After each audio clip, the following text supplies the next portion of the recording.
வணக்கம். நெருப்பு தமிழன். வட மாநிலங்களில் இருக்கக்கூடிய தலைவர்களை நம்ம ஊரில் கொண்டாடிக்கிட்டு இருக்கிறோம். இன்றைக்கி சென்னையில் இருக்கக்கூடிய அரசு மருத்துவமனை ராஜீவ்காந்தி அரசு மருத்துவமனை இருக்குது. தமிழ்நாடு முழுவதும் இந்திரா காந்தி யூனிவர்சிட்டி எல்லா இடங்கள்லையும் இருக்குது. அதற்கப்புறம் நம்ம பேர் வைக்கிறது ஜவஹர்லால் நேரு, அவரை பேர் வைக்கிறோம். அவர் பேர்லேயும் எல்லா விதமான பேர்லையே எல்லாமே இருக்குது.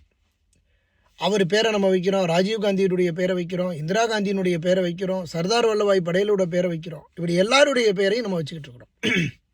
ஆனால் நம்மளுடைய சுதந்திர போராட்ட தியாகிகள் நம்ம ஐயா சிதம்பரம் பிள்ளை, அவர் பேரை எவனாவது அந்த பக்கம் வச்சுருக்கிறானா? இல்லை நம்ம ஐயா பசுமன் முத்துராமலிங்க தேவர், அவர் பேரை அந்த பக்கம் எவனாவது வச்சுருக்கிறானா? இல்லை, எவனாவது வச்சுருக்கிறானா? ஐயா சுபாஷ் சந்திர போஸ் பேர் கூட நம்ம இங்கே வச்சுருக்கிறோம். ஆனால் நம்ம பேரை யாருமே அந்த பக்கம் பயன்படுத்துறதில்லை. இப்போ தெரியுதா இந்தியா நமக்கு எதிரியா இல்லையான்னு?